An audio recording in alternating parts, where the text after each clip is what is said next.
What's up guys, of Daggers and Darkness. Today I'm going to be doing a review on the shell ejecting USP pistol. So basically, I've looked at the box, I've opened the box, I've actually tried filming a video before, but for some reason it just, my camera was being a dick and it just like fucked up halfway through the video. But yeah, it's just a very generic box, kind of shows you like, you've got a grenade in there that fills the shells up so you can put them into the actual magazine. It says it shoots like, I think 18 meters. I can't remember where it is on the packaging. Yeah, here. 18 meters, which is complete bullshit. So let's get into the review. So this is the actual toy itself, It's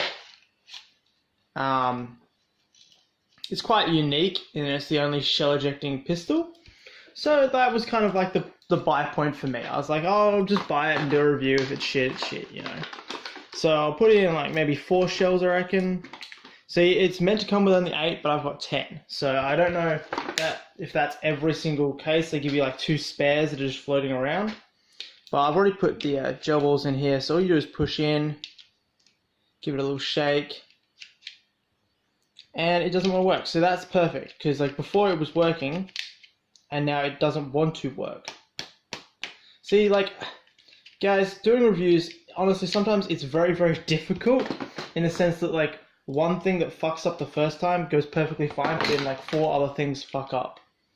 And especially if you've got, like, a quirky or a non-really overly popular, like, item, something that's very, like, indie or unique, yeah, there can just be a shit ton of issues. Like, a lot of shell ejecting series, they're not, like, bad, but they're not amazing either.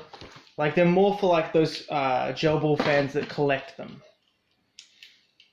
So before I put the magazine in the blaster, I'll show you the kind of, like, the layout of it.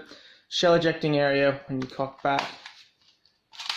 And I recommend, if you're ever going to try and film a review of a shell ejecting pistol, cock it once, because then it's so much easier to pull back. So you can see the internals. This little, like, notching point here grabs the shell. There's a little red dot there, which if you pull back, it just slightly sticks out and it helps kick the shell out. Got the mag well, you got the magazine release.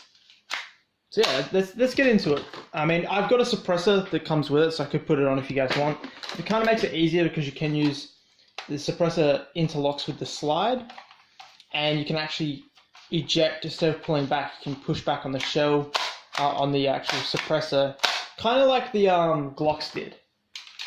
So open cavity, there you can see my shell, it's put in, and I'll just shoot into the box because basically because like these only shoot about maybe 8 to 10 meters if lucky, so it's not the best pistol. It's really not. I'll try and get another ejection shell for you. There you go. Shoot my other gel blaster. And yeah, like, they don't actually hit that hard, so magazine's empty. But the cool thing is, like, a lot of these shell ejecting blasters are more for collection purposes. And especially with the USP,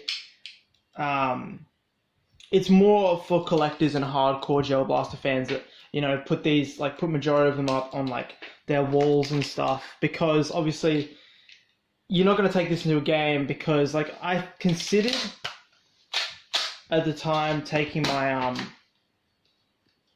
my JF-19 into the field and giving it a go, but the problem was just the shells ejecting, and at the time I couldn't purchase spare shells for it. Now I can, like Zendu sells them separately. They sell spare mags, spare shells, spare bipods, spare scopes for the JF-19. All the JF series, well, yeah, the JF-19, 18, and I think 17 series, which are the shell ejecting shotguns, and shotgun and sniper. So it's like, same with this, like, I'm not going to take this in the field and lose, like, 2 shells, because that's the ability to fire 2 rounds.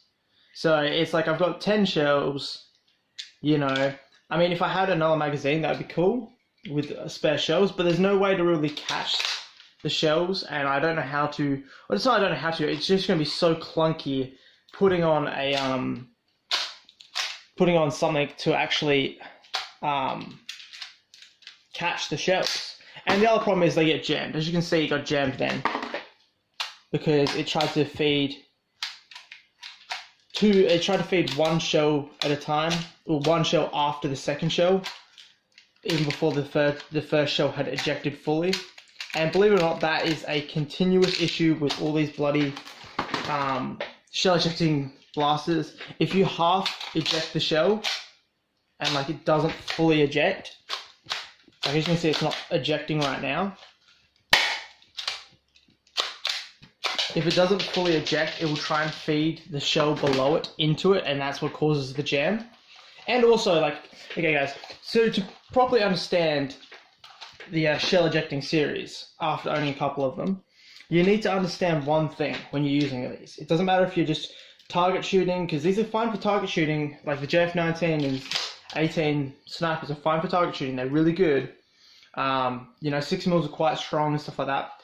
If I'm going to shoot flush like that, I'm not going to turn my gun like this to eject the shell, because I can tell you now, all it's going to do, apart from if it's got a good kick, is going to keep the shell in there, especially with the snipers. This is more effective for the snipers, I should have said. But if you ever got a shell ejecting, when you shoot, bang, turn it to where the shell should eject. It helps it just eject. Like, it makes more sense, you know what I mean? Instead of like ejecting, going, oh yeah, shell eject like that, and trying to get it to kick out, give it some help, kick it out on the side, and it'll drop the feed for you nicely. So guys, that's kind of my review. You know, it takes 7 to 8mm rounds. The plastic of the actual pistol itself feels really, really good quality.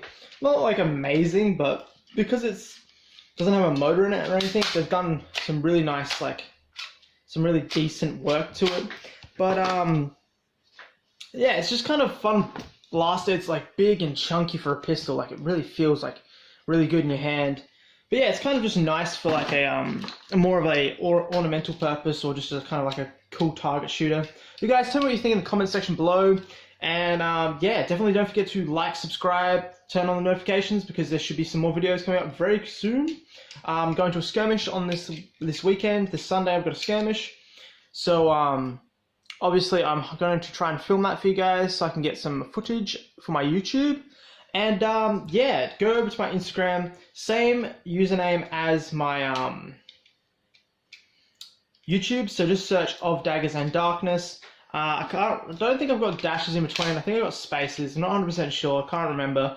But if you're on my YouTube, if you're on my Instagram and you go into my bio, there is a link to my most current video that is left there. So you can go use my Instagram link, or my Instagram bio link, and that will take you across to my YouTube. I'm trying to figure out a way to get my Instagram link so that obviously I can just leave it in the description and you guys can just click on it and head straight over there, guys. Because I do upload photos and pictures of my gel blasters and just day-to-day life. Like, if you guys want to know why like I haven't uploaded, or like what's going in my personal life, there is a lot of stuff there. Sometimes I'm just pissed off, you know, I just get angry at shit. And yeah, I post a lot, so guys, don't forget to like, subscribe, comment, and I'll catch you guys next time.